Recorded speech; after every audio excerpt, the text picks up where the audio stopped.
You're listening to the Good Old Boys Fantasy Football Podcast. Now here's your hosts, Kevin, Derek, and Alex.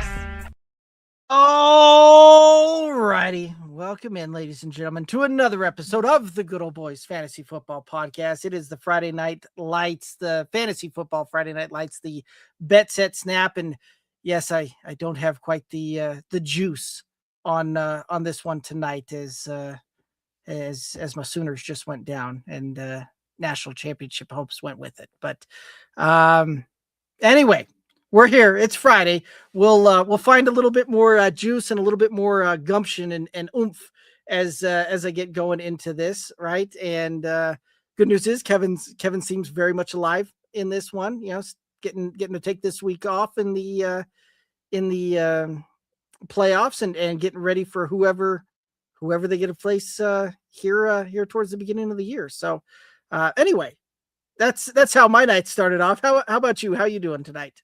I'm doing all right. I was watching the game, not necessarily side by side with you, but we were both watching the game, right? And so we were going through that, and definitely a game of momentum. And Oklahoma had it early, and Alabama right before half kind of stole that back, and they did a better job of holding on to it.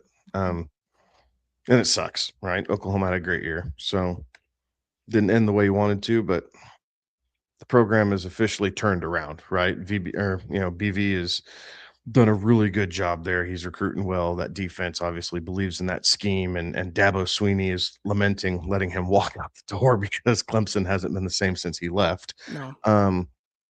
But y'all be back. Y'all be back. I lamented the fact that they let him go in because he was the defensive coordinator under Bob Stoops for many years, and then left to go to Clemson, right? And it would have the what ifs, right? The what ifs. What if we had seen a Brett Venables defense back when we had Baker and Kyler and Jalen Hurts?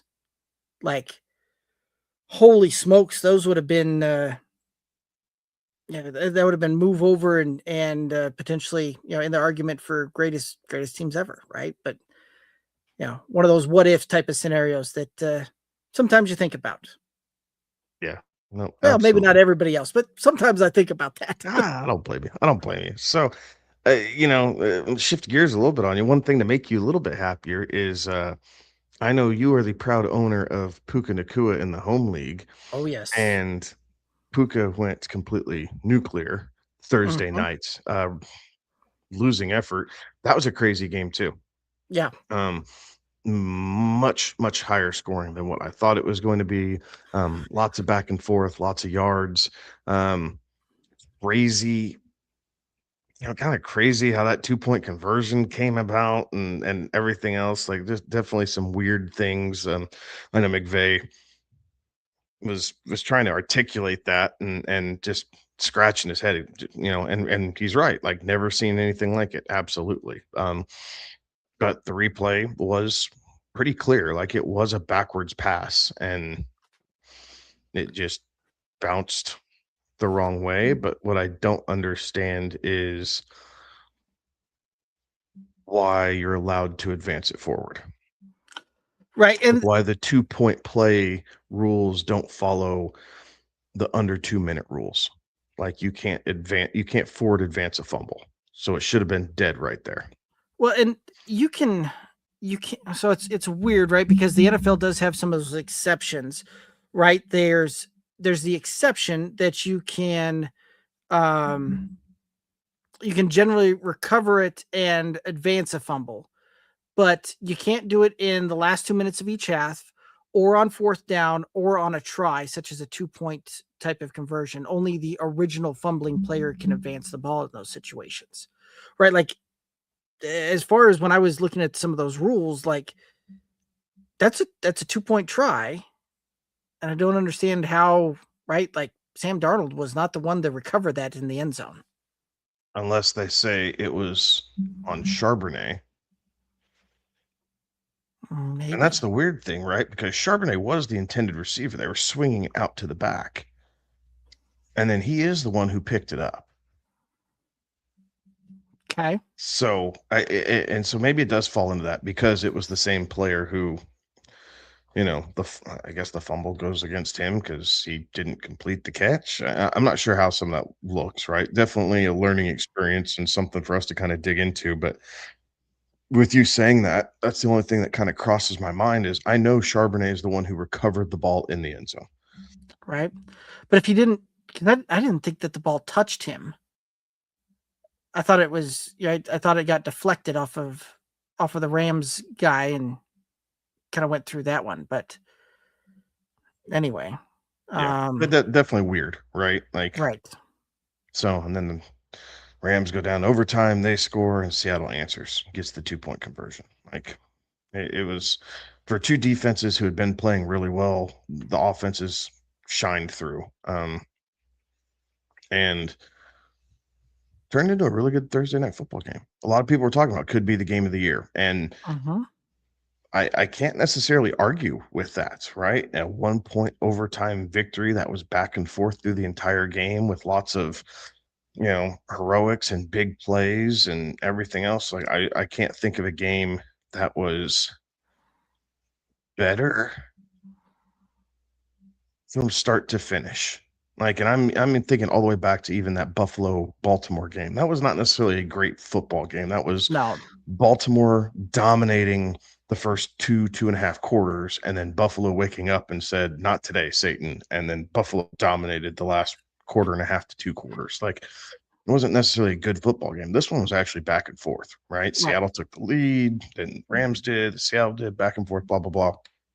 But what it resulted in was Matthew Stafford. If you played him, you feel really good about the points you got out of Matthew Stafford. You Right. feel really good what you got out of Puka Nacua. Hopefully you didn't start Colby Parkinson because the Rams threw to every other tight end except him. You're not kidding.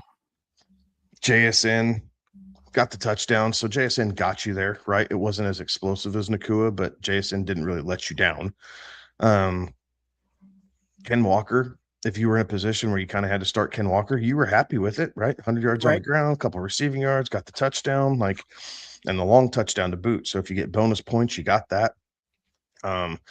Charbonnet got into the end zone. I mean, so the players that you needed to play well, or at least give you fantasy points, I think they all got there in one way, shape, or form. Some exceeded expectations by quite a bit. But I don't know that any of the mainstream fantasy assets you if you played them in that game, you were left disappointed by the outcome. So, we'll see what kind of momentum that gets people heading into this weekend. Because I believe we have 2 Saturday games. Yeah, we do, which is unfortunate that they've decided to do that, especially with some of the playoff games going on tomorrow as well. Well, I can tell you what I'm going to be watching, and it's probably not going to be the NFL. Right. Like, right, wrong, or indifferent, these playoff games are just too good to match, too good to miss. Now, what I'm not going to watch, I am not going to watch Oregon play JMU. I'm not going to watch that game. Like, so I think it's on I think that one's on like TNT or True TV. Even like that one's on something weird. I'm like, I think okay, one of them's on like pass. HBO, and I'm like, Yeah. like, So they're on some weird channels. yeah. But I'll definitely be watching. I'll be watching the Old Miss Tulane game just a little bit, right? I want to see what version of Old Miss kind of comes out of that, and being Right. a Georgia fan, I have a vested interest in that game. And then Miami and A&M, you would hope that's going to be the best game on the Saturday slate. You would hope. So Right. those two games I'm much more interested in than Oregon and JMU. We'll see how things kind of shake out. But yeah, it'll be interesting to see if Tulane can keep it closer than 35. Yeah, the last time these two teams squared off against each other this season, right? Like Tulane got the brakes just beat off of them in Oxford earlier this year, and quite frankly, I don't know. Well, it may change, right? Like this Old Miss team very different personnel calling leading the charge into the way on this one, right? With your head coach kind of bolting towards LSU and the Bayou here. So it'll be interesting to see how that thing plays out and just how, what this Ole Miss team really brings to the table. Yeah. See if there's fast pace, see if there's aggressive at fourth down, that type of thing. But defensively, nothing's really changing for them. Is it going to be closer than 35? I think it's going to be closer than 35, but I can't guarantee it's going to be any closer than like 20 or 24. Right. I mean, at that point, it's still a butt whoop. It's a playoff game. Like, you're supposed to be one of the 12 best teams. And if you're going to go out there and do that, like, it's JMU and Tulane better show something. Otherwise, a lot of people pounding the table are going to look very correct in the assessment of this is stupid. And we should have just had Notre Dame and whoever else, Texas, Vanderbilt, name your other team. But BYU would BYU, say they're there. Yeah. Like, all those people who are frustrated are going to look correct. We'll see how it goes. Right. But yeah, got a good slate of games for the NFL coming up, though. Yeah. Some pretty good matchups that should lead towards fantasy success for some big name players. So I am excited about that for the leagues that I'm still fighting for something. Home league, not so much, but I'm kind of over that one. This year just wasn't meant to be for me, and I'm willing to take that. It's okay. You can root for win me. them every year. Yep, I'll root for you. There we go. I'll root for you. Why not? Keep it in the show, right? There like, as crazy as it is, like, truth be told, there's nothing much more that pains me than Alex winning that thing last year. But no, he didn't win it last 2 years ago. Yeah, Kelly won it last year. Then Alex won it. Yeah, then so just keep it in the show. It makes it easier. So, but yeah, so not too bad. But I'm looking forward to this weekend and see how we can help, drive people forward, get them into the finals, get them one step closer to cash and trophies here, right? That's the whole premise around this. Right. So time to make things happen, right? It's win or go home, survive in advance, however you want to look at that, but it is definitely that time of the year. Any news, notes, anything we want to hit up here before we start diving into the chat? Garrett Wilson shut down for the season. JD5 shut down for the season. Drake London is expected to play. Likely back. All right. So that's a good thing. Josh Jacobs is questionable, but some reports came out that he is more doubtful than questionable this week. Well. So Emmanuel Wilson, possibly, right? If you're looking for a running back who might be sitting on the waiver wire and you need some running back help, if he can't go, we've seen Wilson put up a good game already without Jacobs there. The Packers don't really change their offensive philosophy from one back to the other, so Wilson does get a good bit of run. Rashee Rice is out. Rashee Rice is out. He's still in concussion protocol. CeeDee Lamb had a bit of an illness. He's back at practice, though. He's going to be full. He'll go. And then DeAndre Swift dealing with a groin issue. Right. I didn't see if he practiced today. I know he's still questionable, but I did not see the practice report. So I'm not sure if Swift went today or not. Luther Burden and Rome Odunze both out for Chicago this week. Yes. Yep. That's right. That came out yesterday. Yep. Yeah. Wednesday, one or the other. That one came out kind of early. But yeah, both those guys will be out. So the Bears are going to have kind of an uphill climb here against Green Bay. Missing 2, possibly 3 of their weapons. Granted, Green Bay's down Parsons, but kind of limping into that game. Chicago is. True. Do we mention T. Higgins already? No, we did not mention T. Higgins. Questionable with the concussion still. So it doesn't look like he's fully cleared protocol at this point.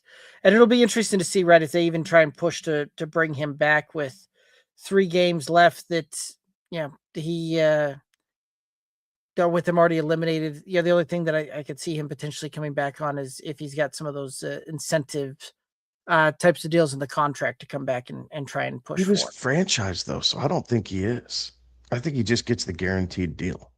And that I'm could not be. sure how those. Yeah, because there was no formal contract, right? Other than just the franchise tag. So you get the average base salary of the top 5 in that position or whatever it is. So So I thought he'd signed I thought he signed like a 4-year deal. I could be mistaken, but I don't remember seeing it. Yeah, let's see. Yeah, it looks like he did sign a 4-year deal with Okay. so he's under contract through 2028. It looks like. Okay. Well, good for him then, because I completely missed that. I guess I was watching this whole season under the guise of him being on a franchise tag. I'm slacking.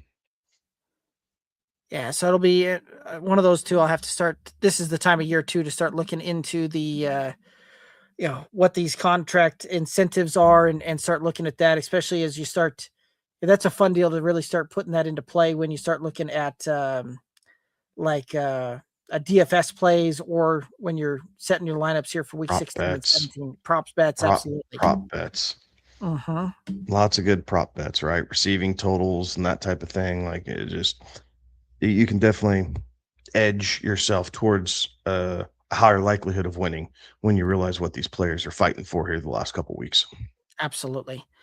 Let's see who else. The looks like Mason Taylor is out, right? Not really much in the way of fantasy relevance there lately. Trying to see if we've kind of missed anybody else. Christian Watson's going to go for No, Green yep, Bay.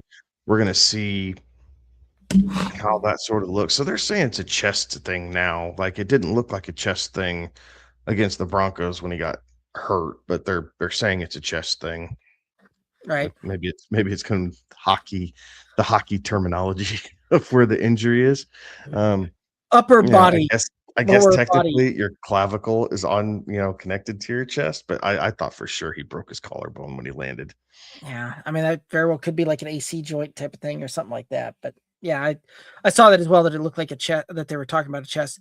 David Njoku's out, so Harold Fannin to the moon. Yes, sir. Dylan Sampson out, so Judkins is the only show in town now. Yeah, now you just need the offensive line to be able to block. Yeah, that is helpful for running backs for sure. Yeah, I'm not really seeing anything else out there that's fantasy. There's a lot of them that there's a lot of offensive line type of injuries going on that can certainly impact the game and some of that. But I player, don't know that I don't know that we knew this news on Tuesday. It's well circulated now though, but Quinn Ewers is going to be the starting quarterback for the Dolphins.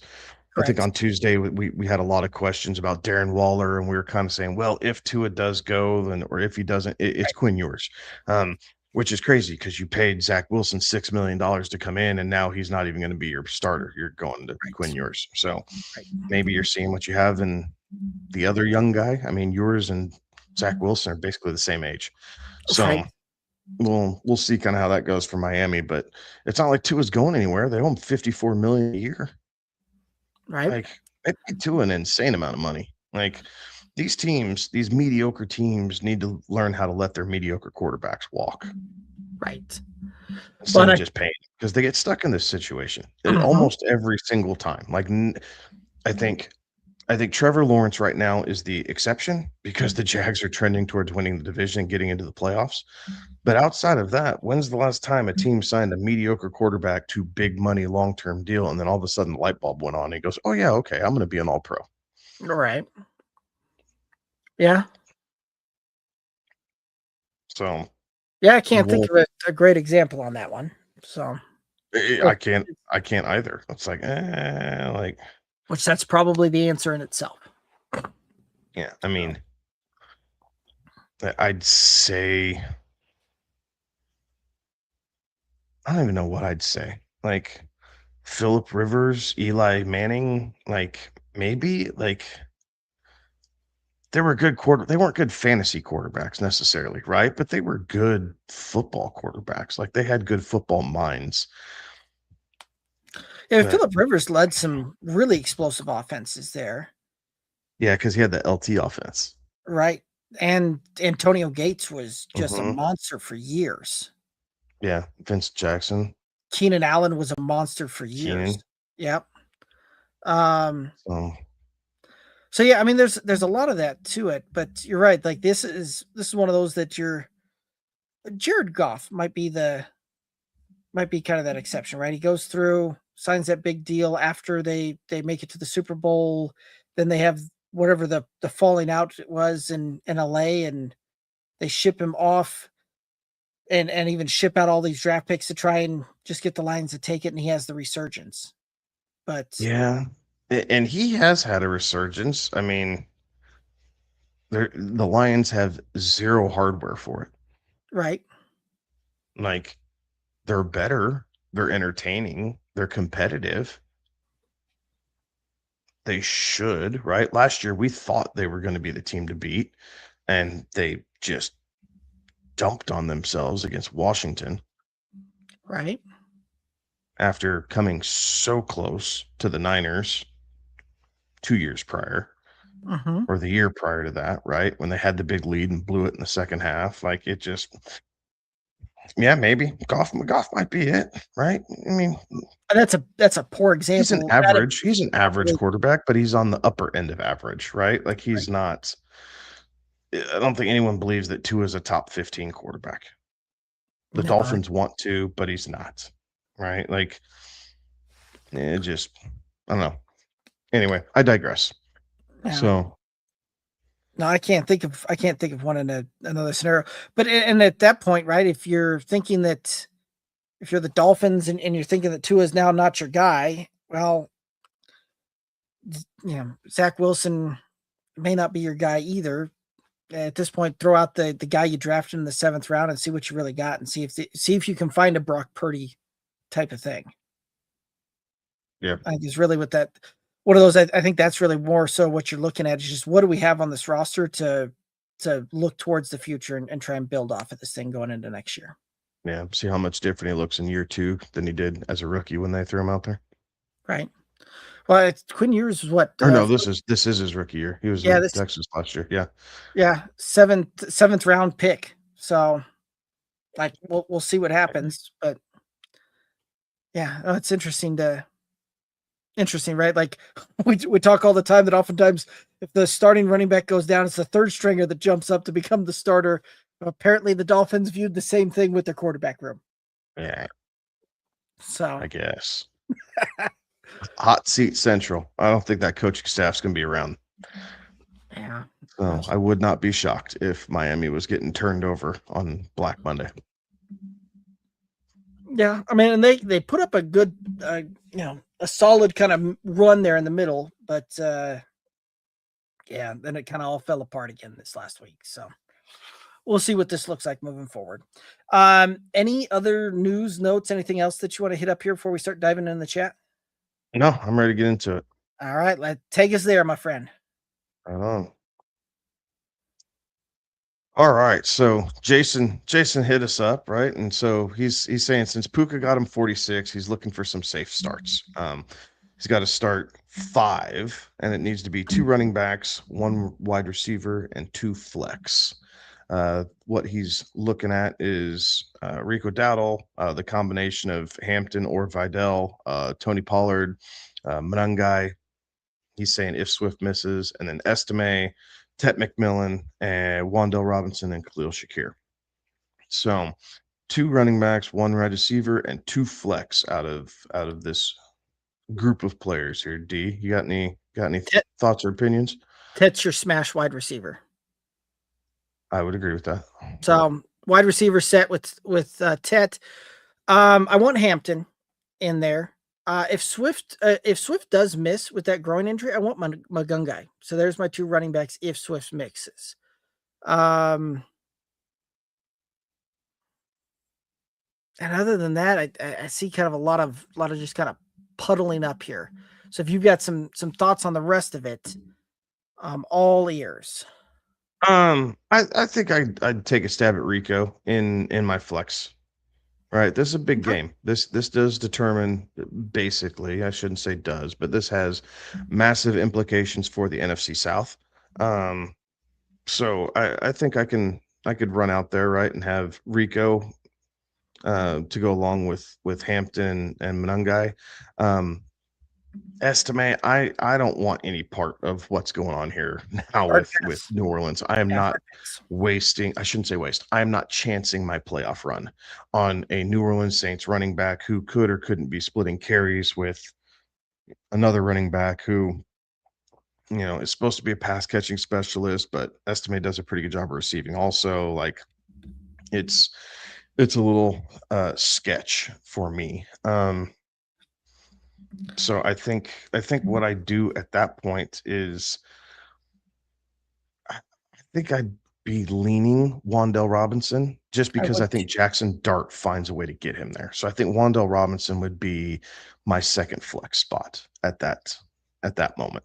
Yeah, I think Wandale's a pretty safe kind of wide receiver, back end wide receiver too this week, right? Like not gonna go out there and get you flashy, but I also don't think he's gonna go out there and goose egg again. I think you're pretty safe on that one. So I like that call with the Rico Hampton running Ted out there, running Wandale, and what was the other flex that you liked?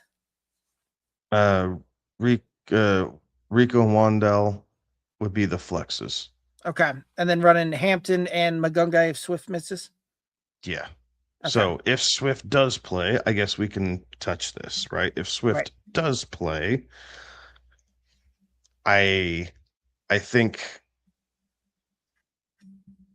that would mean Rico and Hampton would become my running backs. And then I would probably go Wandell and Shakir. I think I would lean in Pollard And at that point. the only reason I would lean Shakir is because of if it's a PPR league, you'll get those points. Okay. Pollard's been on a bit of a heater, but the likelihood of, Shakir can come down with 5 for 60. And it's not a great stat line, but it's an easy way to 11 points. Tony Pollard doesn't catch a whole lot of passes, right? These 100-yard games have boosted him up, and him getting into the end zone has definitely helped.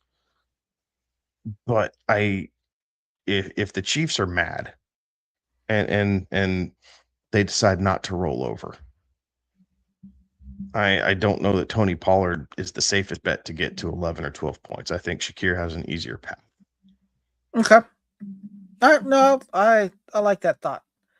So I'll co-sign on that one there. Right on. All right, Jason's got another one. He's got to start one. Um, Jalen Warren, Darren Waller, Colston Loveland, or Dalton Schultz. Schultz. I'm I mean, I don't mind the Loveland, but that's where I'm leaning is Loveland. okay. Is it because both Burden and Yep. Adunze are out? Dunze. Yep. Burden and Adunze are out. It's DJ Moore and Colston Loveland. Cole Kmet, I understand the thought process around that, but Kmet, he's going to be your inline guy. Like he'll see a couple targets for sure, but I think Loveland will be the true second option here for the Bears. So wouldn't surprise me to see him end up with 7 or 8 targets. If he can get in the end zone, that's even better. But I'm staying away from Jalen Warren. Gainwell's been taking more and more of that backfield. I don't want any part of Miami unless it's Devon Achane. So for me, it's Loveland here. Schultz is intriguing. I think I would have him number 2 right behind Loveland, but I think Loveland's going to outscore him this week. Okay. I mean, I could see it. I think I've got Schultz and Loveland incredibly close together, and at that point, right, yeah, I know Jason's not necessarily a big fan of starting multiple guys on the same team there, and looks like he's already starting Rico or Nico on that one. So sure, I'll go with the Loveland side of it as well. But I do think I've got those two, both Schultz and Loveland, kind of back to back, and probably within about a half a point to a point to each other. Kind of statting and projecting that out. So Hold on. All right. All right, Jason. All right. This is saying start one. Burrow. He has Chase. Okay. Or Brissett, Goff, Shook, Mariota, Love, Rogers. Holy moly. Another league, it's the same start one, same options before, but Bo Nix, Caleb, and Trevor in this one. So, as crazy as it sounds, Jacoby Brissett is your safest floor. Yeah, Jacoby Brissett throwing it 40 times a game is extremely safe. Now, I think Joe Burrow could absolutely outscore him going up against a Miami team who just got eliminated. Again, we're not quite sure what version of Miami we're going to get, but I think Burrow might have the highest ceiling. Brissett definitely has the highest floor, and he's shown that. So I'd probably lean Burrow. Just he's your biggest stud. But Brissett would be my pivot if you don't like, or if you don't want to stack Burrow and Chase together. Right. I like that. I mean, it is tough to go against a quarterback that drops back and throws the ball 40 plus times, right? And Arizona is throwing the ball 40 to. Yeah, I saw not that long ago. Brissett had 59 pass attempts in a game. Like that is one of those that it's a good thing that he hadn't played much of the years leading up and still had some tread left on that arm, because holy moly, when you're throwing the ball that many times. But I would agree with that, right? Like it's one of those that if I need a little bit of firepower to go out and get this job done, right? Like I'm going to put Burrow in there. If I need something that's just going to get me kind of that ho hum, pretty safe floor, I like the Brissett side of that. Jason, it really depends really on what you've got, right? Do you need some firepower? Are you playing from behind, projected to lose, or are you, do you feel pretty good about the rest of your matchups across across your lineup there, and feeling safe there? As far as the other league with the same start one, same options as before with Bo Nix, Caleb, and Trevor in this one. I think I lean on the I think I may lean on the Bo Nix side. Yeah, I'm going to be honest. I'm not sure if I completely understand this, because if it's the same options, I'd have Burrow and Brissett over yes, I would. Caleb, or Trevor. So if you're telling me it's the same options, I'm still leaning Burrow and then Brissett right behind it. If I'm misunderstanding somehow, then out of this mix, I think I would lean Bo Nix at home and take that. So forgive me if I'm not comprehending it the way that you intended me to. Fair enough. Yeah, I don't know. I would agree with that thought. If I guess the way I was kind of reading it was do I start these guys or the Brissett Goff side of things? So anyway, Jason, I'll kind of defer there as well, saying that I'm not quite sure the question, but we'll rock and roll. I don't know. Any other thoughts on this one? No, I don't think so. All right. Joe Burrow's your guy. Okay. All right. Jason's saying he's frustrated. He started Kyron over Terry McLaurin and Amirian Hampton. He said, did I make the wrong move? Because now he's hoping that Terry and Hampton don't pass 11 points, shaking his head. It remains to be seen whether it was the right or wrong move. I believe I would have started Hampton in the matchup against the Cowboys over Kyron Williams personally. But then again, you're playing in the playoffs and I'm not in the home league. So maybe that wouldn't have been the greatest advice. So there's nothing, you can't control the bench ultimately, right? This is what happened. And so now you just got to move forward, right? You got to hope that your guys that you have left to play show up for you and, can absorb the points that you missed out on with Kyron. I'd tell you in that first half, it looked like Kyron was the right play. And then the Rams just kind of moved away from the run game and started just airing it down the field to Puka. So, just game script, I guess, how they wanted the game to go. But the Rams came out on the ground and they were hammering the ball on the ground, and Kyron was looking really good. So 23 rush attempts. Yeah, I mean, so again, you want them in the end zone, right? Yeah. That didn't happen, but touchdowns are hard to predict. But 23 attempts, it's not, the usage was there. Right. It started out really hot, and then Seattle kind of got keen to it, and then started really kind of stifling that in the second half. So what's done is done, buddy. And that sounds so flippant, and it's not meant to be dismissive, but you can't lose sleep over what goes on your bench. Like, the only thing that you can do is look forward to the rest of your games and make the best moves possible to put your chances of success as high as you can. Right. And I mean, 23 rush attempts. He had 6 more targets in that game, right? Like, as a running, starting a running back, if kind of taking everything else out of it, right? Marion Hampton, yeah, we'll probably see some good points there, things like that. But the opportunity was there for Kyron, right? Like, didn't necessarily pan out great for the yardage side of things. Touchdowns didn't happen, but if you can tell me, kind of going blind into it, that you can have a running back that gets 29, it has an opportunity for 29 plays going through them versus another running back that's going to have 15, 18. I'm going to absolutely smash the yes on the 29 side of it, right? And so, yeah, exactly. I was thinking those exact numbers in my head as you were going through that. Like 29 versus 17. Right. Yep.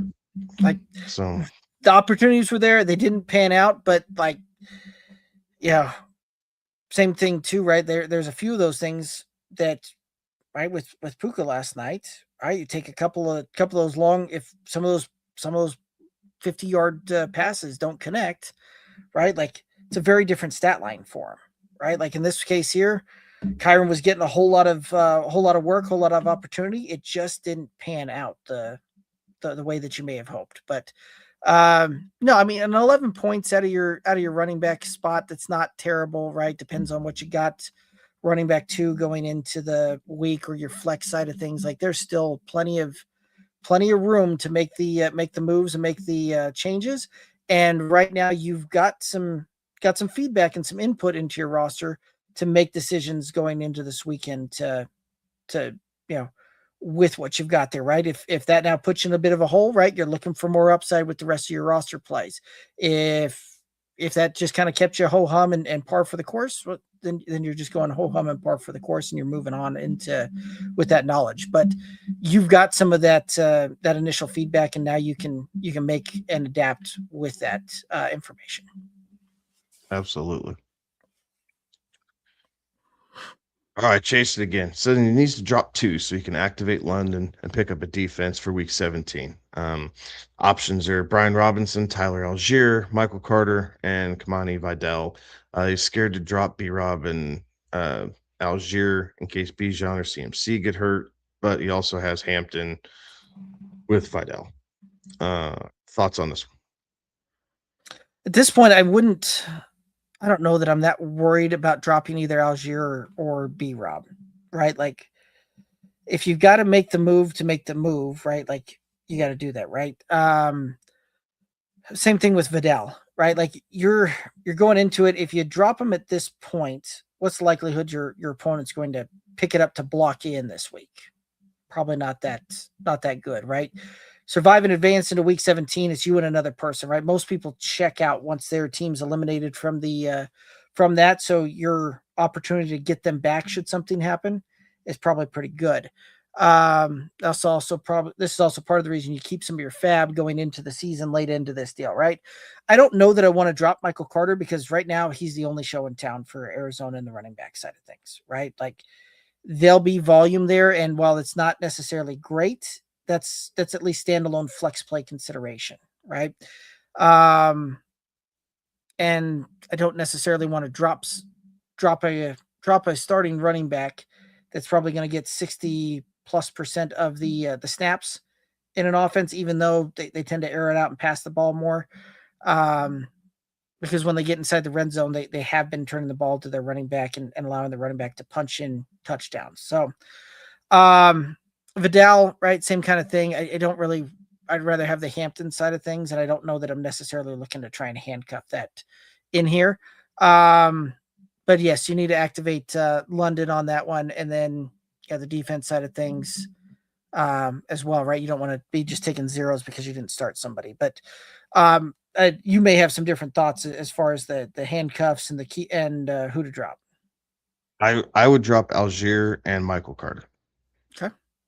I think looking at injury history and usage this season, Brian Robinson is the one that I want on my team, right? McCaffrey has the history. He's seen a ton of touches this year. And again, the Niners are also fighting for something. So if McCaffrey goes down, Brian Robinson's going right in because they're a playoff team, right? They're in an arm's length of the division lead. So Brian Robinson's the guy that I do want to keep. Algier, I'm kind of what Derek was saying. It's you and one other guy. Drop Algier. If something happens to Bijan this week, you weren't going to start Algier this week anyway. So then you just got to beat most likely one other guy out for him. And then Michael Carter, he's just taking up a spot. I'm not starting him. DeMarcado's coming back. They're throwing it 40 times a game. Like Michael Carter's not in a situation where I would be starting him in 90% of cases unless you have a massive starting roster and you're just kind of forced into that thing. So points that you give up from Carter, you're gaining in London in your starting lineup. And the points that you're giving up from Algier, you're probably making up for, and more so with the starting defense for next week is how I would look at it. Okay. Yeah. So you got the two different viewpoints there and the thought processes around it, but certainly some info to move forward with there. Absolutely. All right. Last one from Jason here at the moment. He's saying start three. Barkley, Javonte, Sutton, Scary Terry, Hampton, Michael Carter. So 3 out of the 6 is who he's looking to start. Well, Barkley and Javonte are your almost got to starts there, right? And I think Hampton falls into that as well. Yeah, Barkley and Hampton are kind of my two. If you really wanted to get cute, I mean, you could look at Cortland Sutton, maybe Terry McLaurin over Javonte, but it's a big reach. Like I think the more I'm looking at it, I think Derek's probably right. Barkley, Javonte, and Hampton, and you're starting 3 running backs. Right. And it certainly would be the safest floor of all of those there, right? With a little bit of potential upside here and there, but I don't know that I would You're put gonna get the Sutton, most bang for your buck out of this lineup, right. I right? would put I would put Sutton over Terry on that, and Michael Carter would be the last guy on the list there. So honestly, I think I would just move Hampton in between Barkley and Javonte and then run the order that way. Or it would be Barkley, Hampton, Javonte, Sutton, Terry, Michael Carter in that order. Yeah, I'm good with that. So, all righty. All right, from I Speak Fantasy. All right, same for both y'all. He's in a win or go home this week for the semis. And he wants as much upside as possible. Who's asking? Joe Cool, Labum, maybe a young Tyler, hapless Jets team. Who's Labum? I don't know. I'm not cool enough to understand all of the nicknames here. I'm not either. Like I young Tyler gets a Jets team. Nah, it doesn't matter. I'm going Joe Burrow. Like with where these guys are ranked, I'm taking Joe Burrow. Unless that is LaBum. I don't know. I don't know who that would be either, though. I don't know.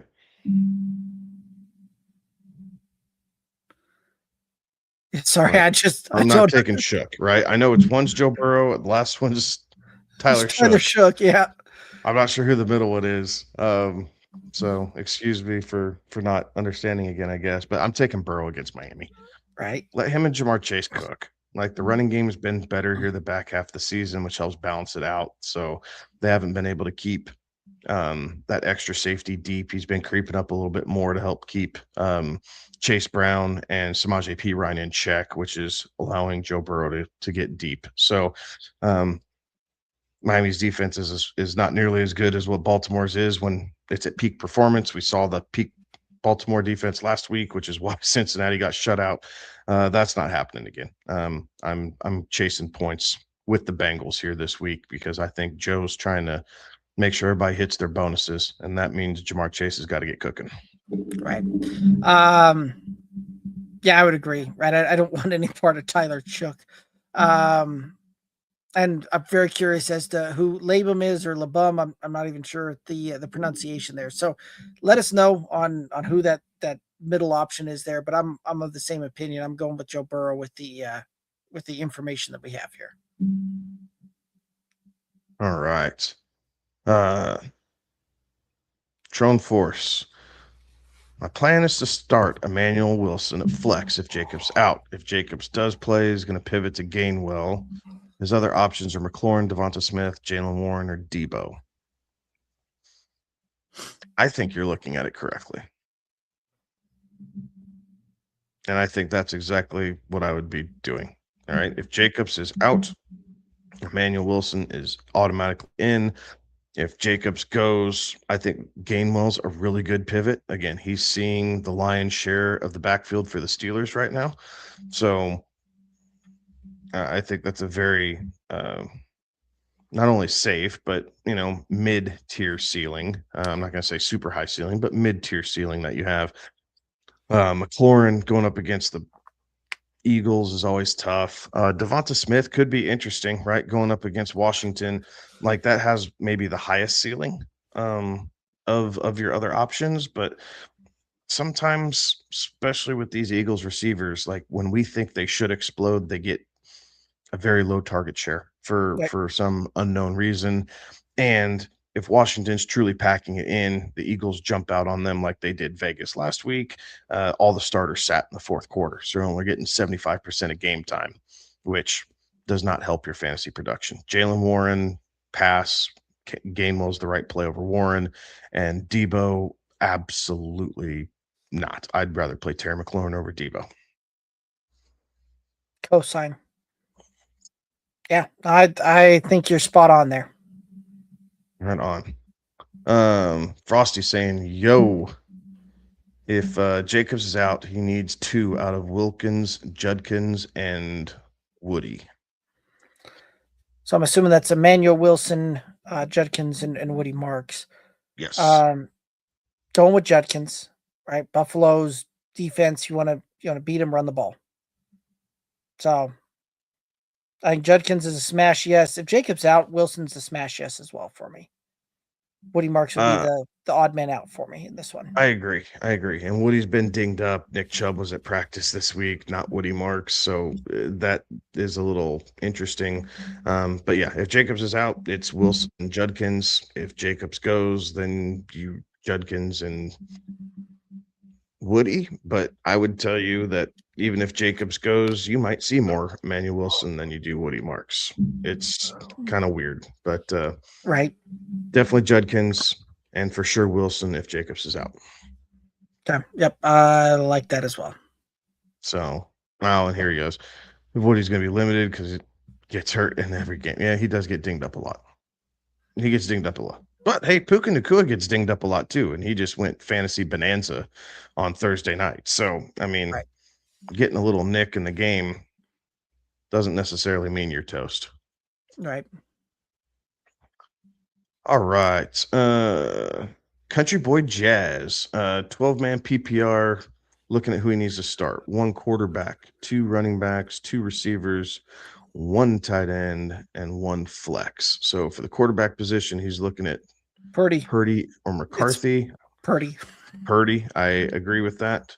And then running backs, CMC, Carter, Aaron Jones, Walker, like Kenneth Walker, Chris Rodriguez. I don't know who other Walker it would be.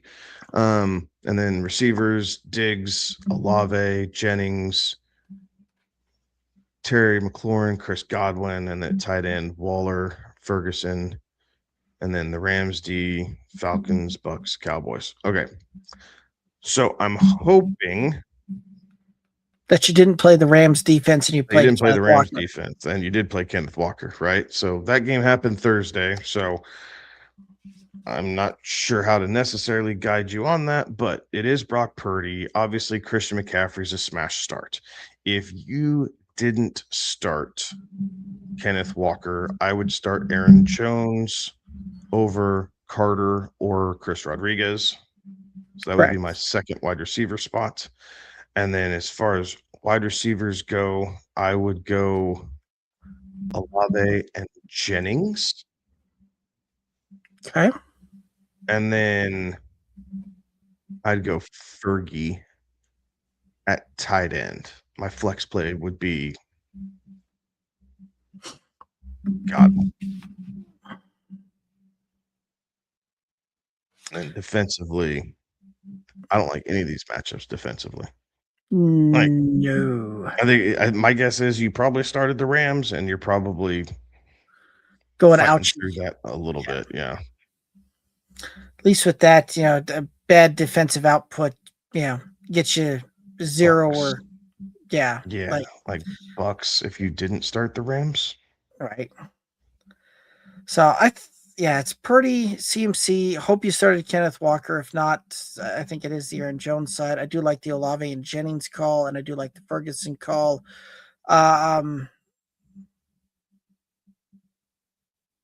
Say he did start Walker, and you're staring down flex of Godwin or Jones. Do you have a strong preference for either one? Still looking Godwin. Like his target share is still pretty good. And now that they have a full complement of weapons, defensive backs can't just key in on the one receiver that Tampa Bay is floating out there. Terry McLaurin might have the biggest upside outside of Olave and Jennings, just because he is the deep threat for Washington. And the Eagles have given up the deep ball a little bit more this year than in years past. Diggs, it should be Diggs, but his role has kind of changed with New England, and he's doing a lot of underneath stuff and more security blanket stuff, and he's just Drake May's spreading it out a little bit more than I want to have hyper focused in on Diggs. So that's why I'm leaning Godwin. I figure Godwin's good for at least 6 catches, and I can't say that about Diggs or Terry McLaurin. Right. And if Godwin even on a lower or like if he doesn't get to the 6, probably still falls into the end zone. So I like that one. So all right, I like it.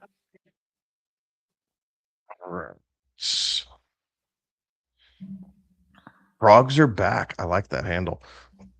Dak or Purdy, and then Henderson, Harvey, Rico, Swift, Manungai, and then JMO, Mbuka, Tet.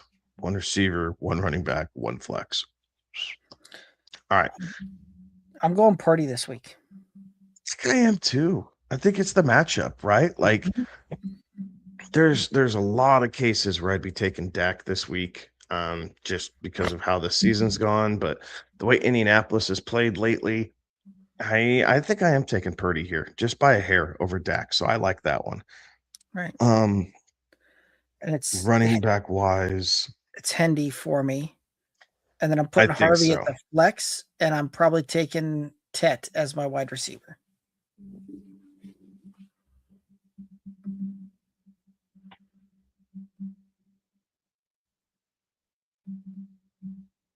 I would tell you, I agree with Henderson as the running back. If Swift doesn't go, I would put Manungai in the flex. Okay. Let's say Swift does go. Hendy. If you're looking for upside, it's JMO that's in the flex to go along with Tet at your wide receiver. If you're just looking for some consistency, honestly, I'd go Rico. Okay. Harvey's been great getting into the end zone. I worry that this rib thing's a little bit more serious than the Broncos are leading on. And so with having these options and kind of being close to where I would be viewing all of them, I think I would shy away from Harvey this week. Like I really would like to see that. And the Jags defense has been playing pretty stout too. So That's true.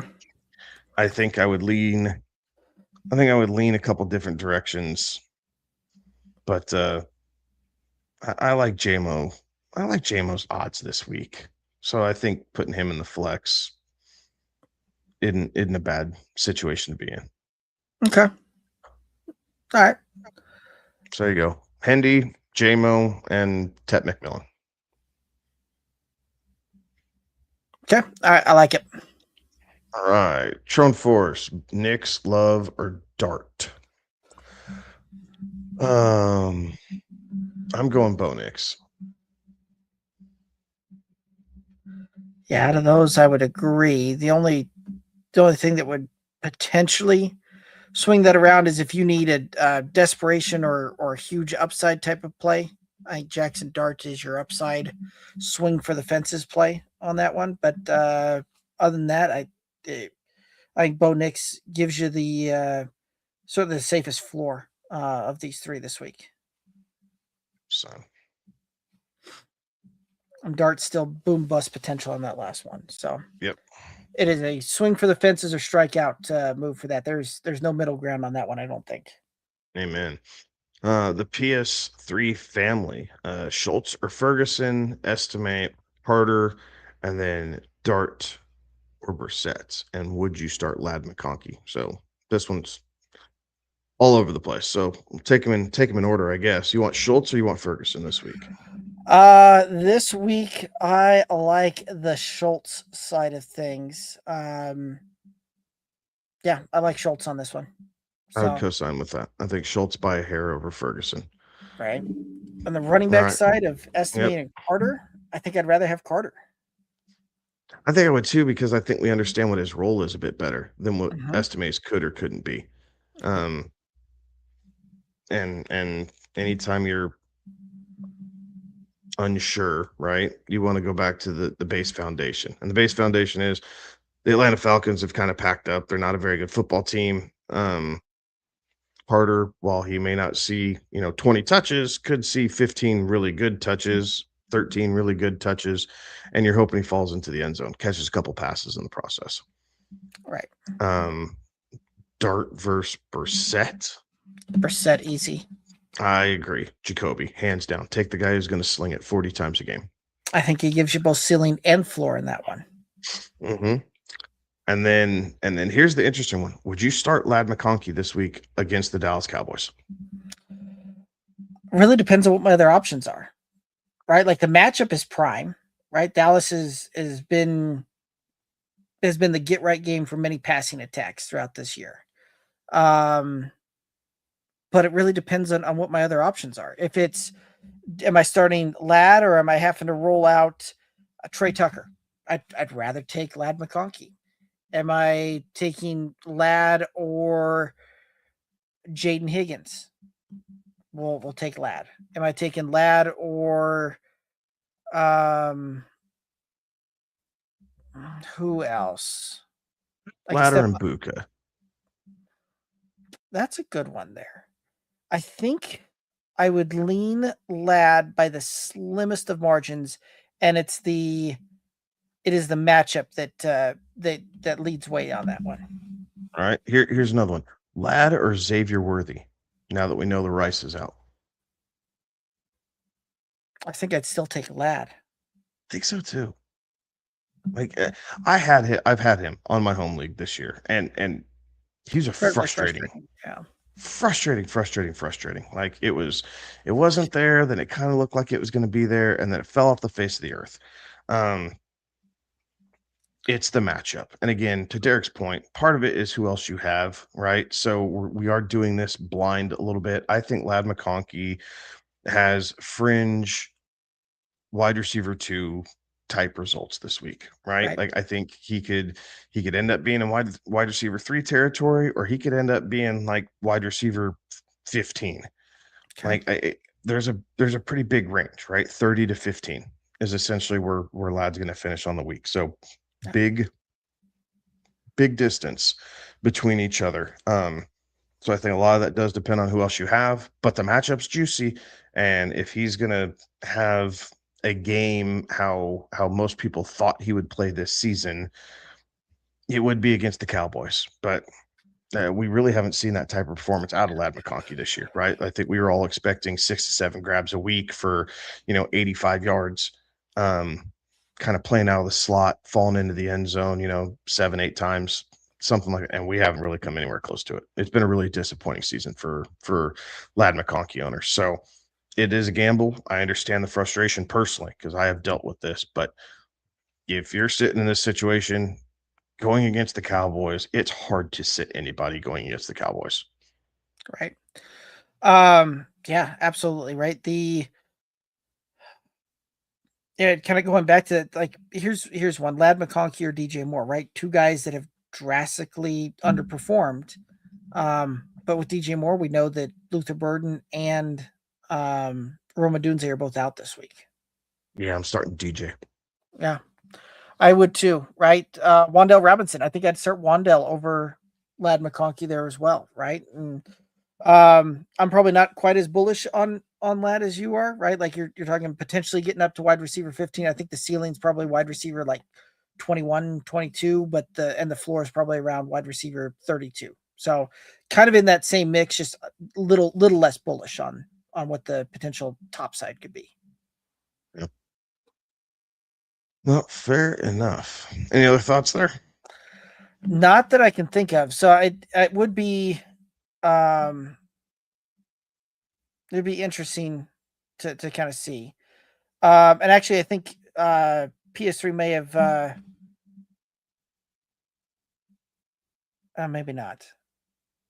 I can't tell if that's part of the same question. He's at flex. Okay, so I think that's the Ladd question. Okay. He's at the flex. So estimate Carter, Wilson if Jacobs doesn't play. It's Wilson if Jacobs doesn't play over any of them. Correct. Bingo. I love it when they follow along and wait for this. Right. I love this. Yes. So if Josh Jacobs doesn't go, Emmanuel Wilson's the play over McConkey, correct, over Estime, over Carter, any of them. You're playing Wilson. To then kind of change that around, right? I would rather play Ladd over Carter or Estime though. So it's Wilson that gets moved into your running back spot and Ladd stays at the flex as your flex. Right. Is how I would do that. But again, I don't want any part of this New Orleans running game because we have no idea how it's going to look, and I don't want to put my semifinal performance on something that I'm guessing. And then I hate the Arizona running game, so I have actively avoided all these guys all season long. So, funny enough, I've had every single Arizona running back that has touched the yes, you started a game for them at some point on our home league roster. yes, you have. Right on. PS3 saying bet. Thanks, guys. Tyler, yes, I can see it. You're just further down the list. Joe Kinsley. All right. So he wasn't. I was not so confident in starting Ibuka at the flex, and then someone quietly dropped Jacoby Myers, and he picked him up. Is Surtain going to shadow Brian Thomas? Is starting Jacoby the right move? Yes. Starting Jacoby Myers over Ibuka this week is the right move. Correct. Jacoby Myers he does damage against the Broncos. He did when he was with the Raiders. He understands this team. He understands how to get open. I don't know that Surtain is going to follow Brian Thomas. I think more or less they're probably just going to lock down a side of the field. And then the Jags are going to do whatever they want to do offensively to play mismatch and try and jumble it up a little bit. However, Jacoby Myers will give Riley Moss fits.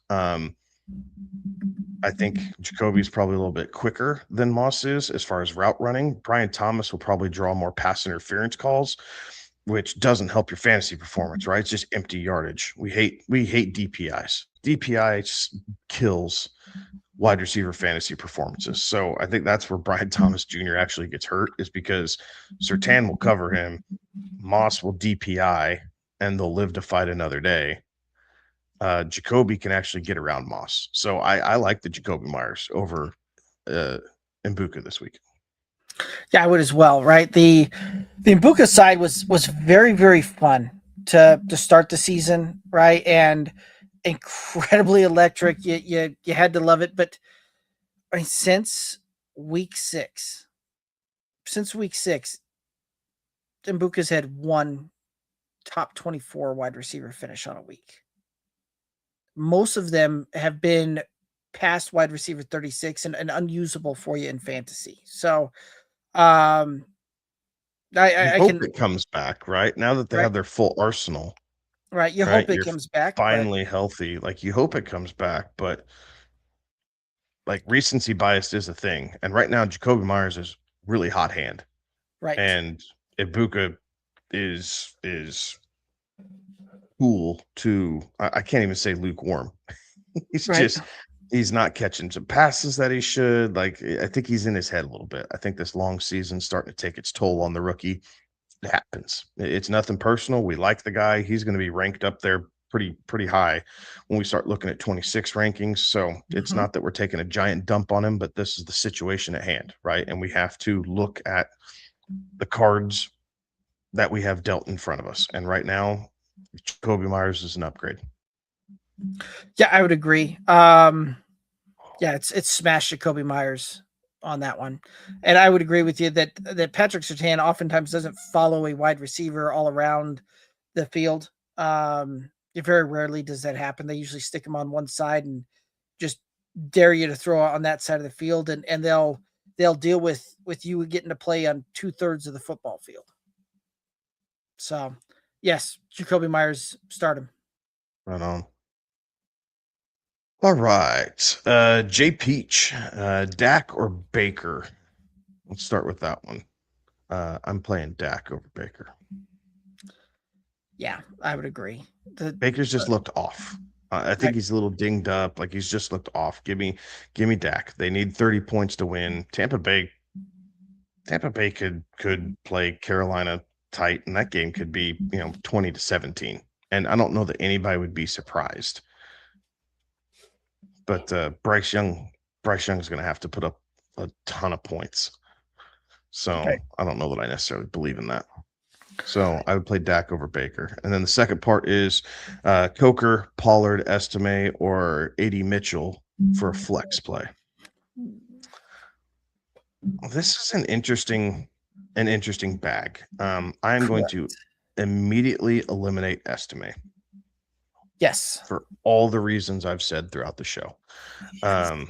So you playing AD Mitchell's volume, right? Tony Pollard's hot hand, or Coker's consistency with Bryce Young, because he does have a rapport with Bryce Young, and he's played solid, right? He's been a solid, wide receiver 3 to flex type play option here the last couple of weeks.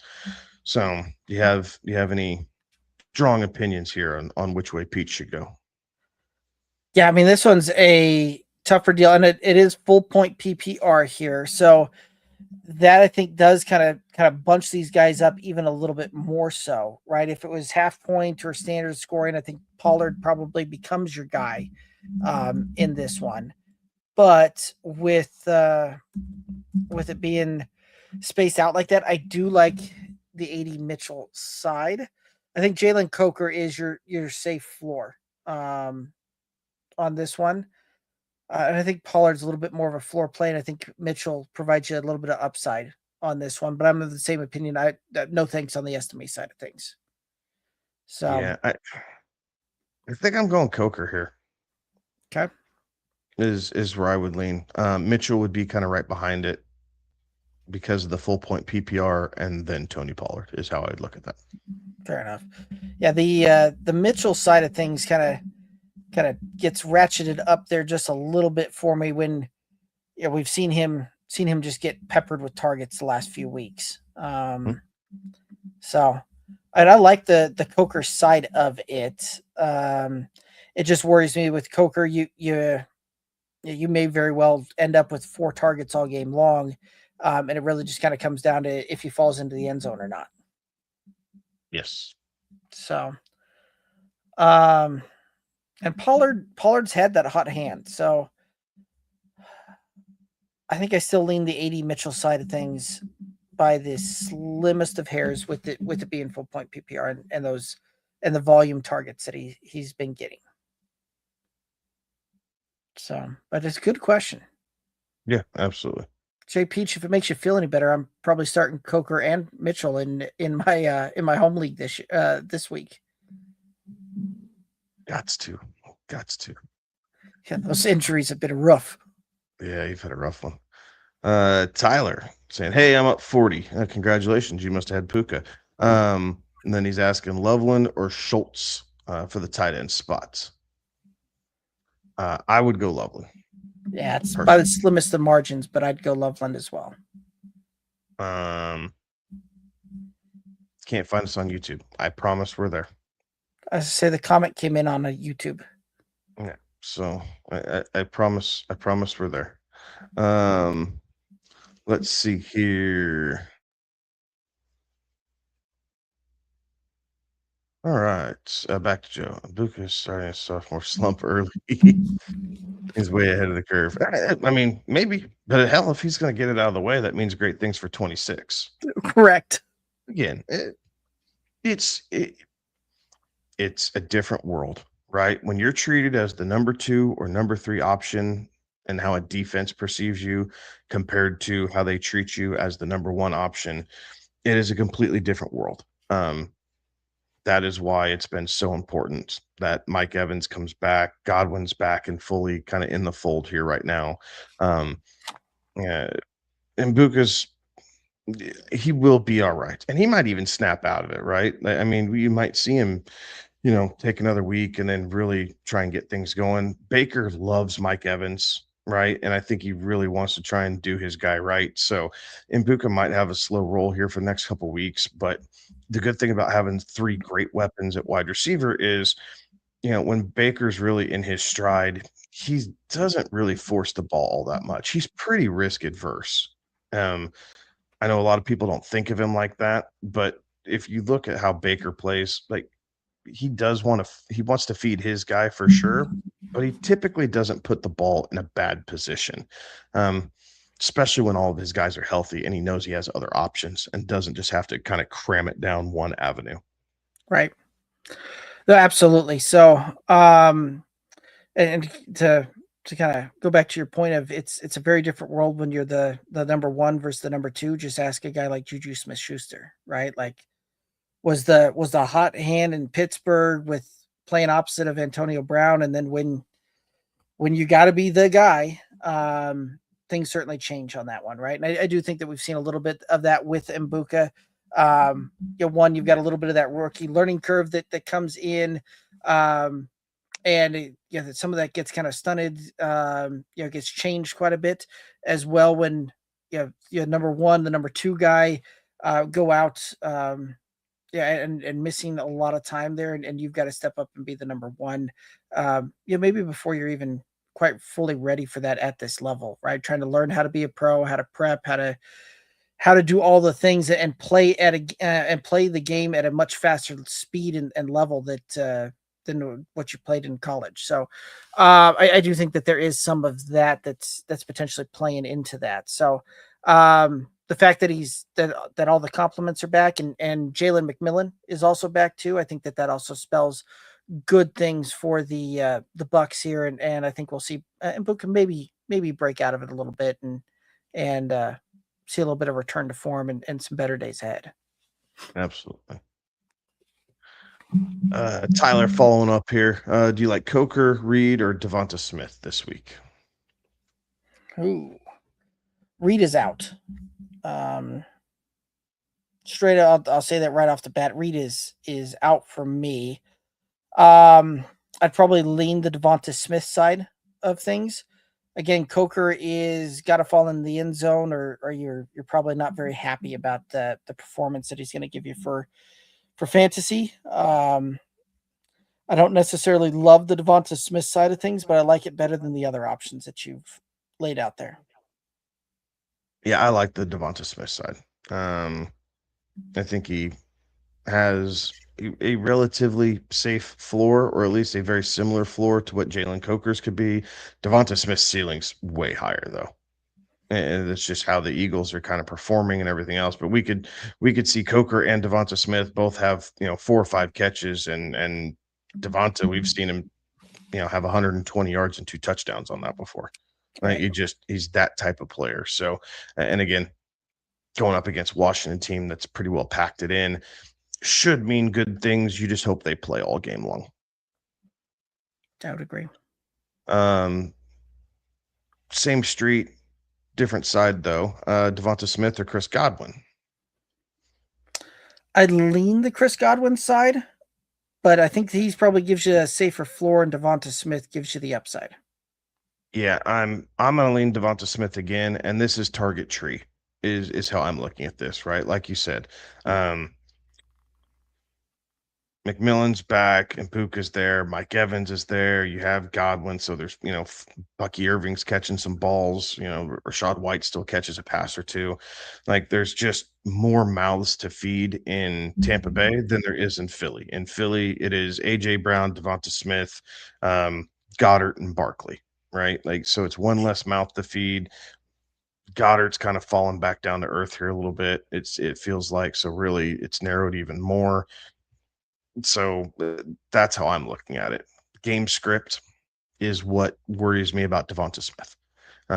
Eagles jump out on top of the Commanders.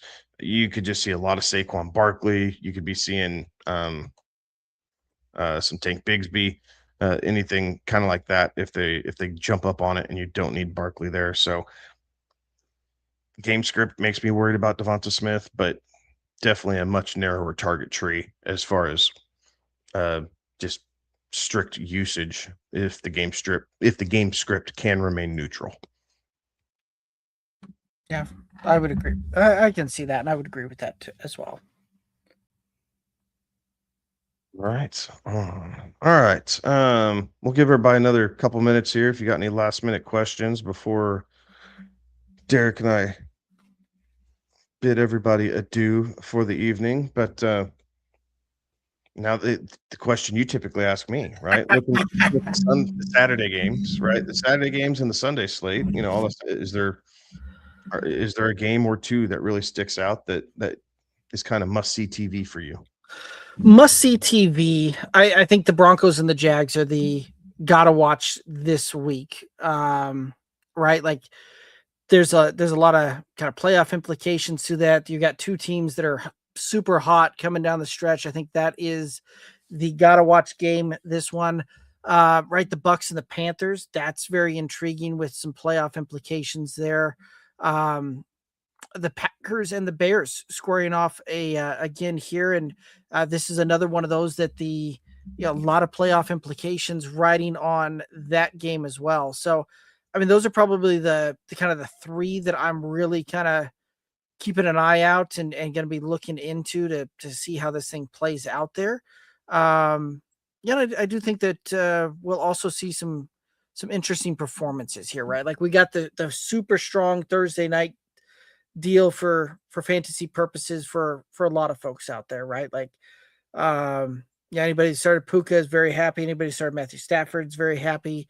In the chat, may have not been Jason may not have been super happy with the Kyron start, but you still got you to double digit points, and JSN you put up a solid performance there as well. So it'll be interesting to see how some of these other matchups kind of come out and play through. And if you're going up against Matthew Stafford or Puka Nacua, or worst case scenario, you went up against the stack of those two, there are enough points out there and enough big other performances to bring that thing home. So I think that Atlanta and Arizona can certainly potentially provide some of the fireworks in that, right? Like Trey McBride, I think, could have a huge game. Bijan, Drake London being back, both of those guys could have big games out there. Brissett is an interesting deal with the way he's been putting up fantasy points. So, yeah, that's probably a matchup I'm going to be keeping a close eye on from a fantasy perspective.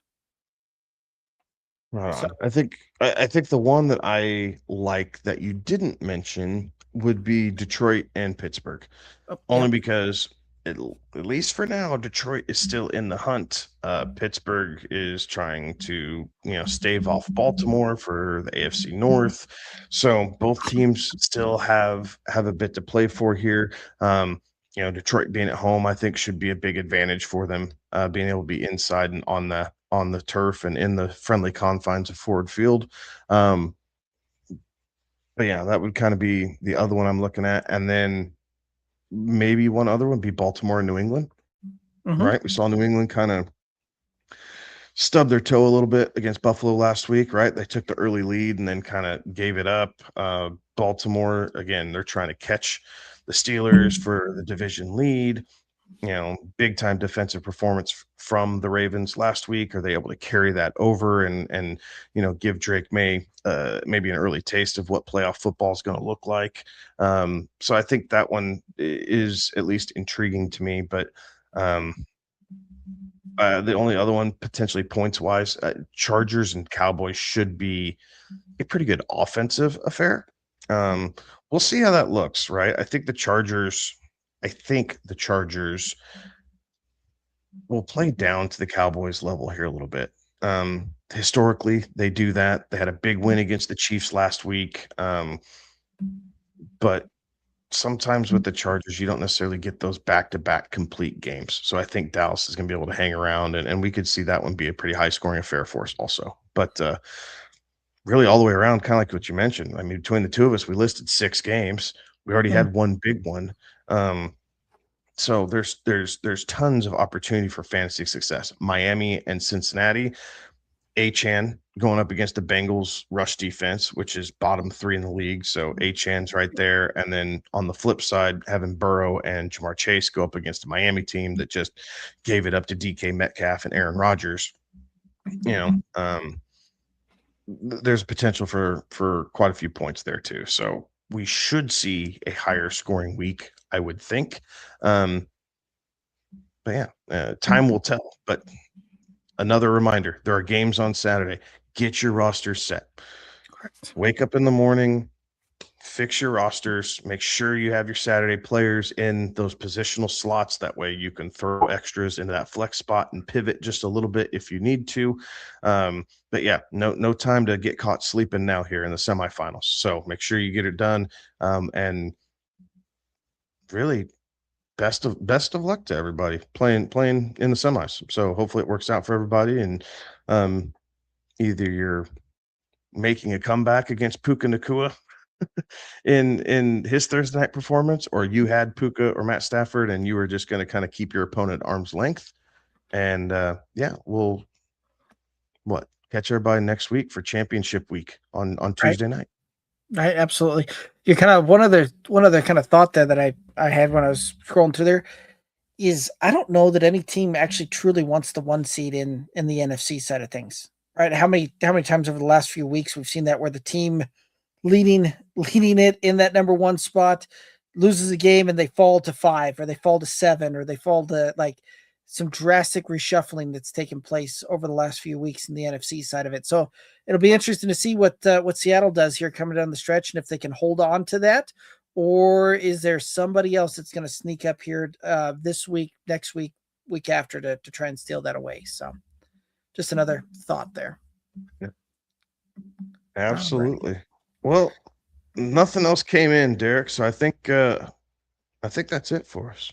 All righty. Do you have any final thoughts out there for the viewers and listeners? I do not. I kind of went through my final thought. All right. I like it. I'm good. Well, that is going to do it for us then tonight. As Kevin mentioned already, we'll be back on Tuesday, 11 p.m. Eastern, doing that Tuesday show. We have one more Friday Night Lights Friday Night Fantasy Football Lights with the Bet Set Snap, and that'll be next week in Week 17.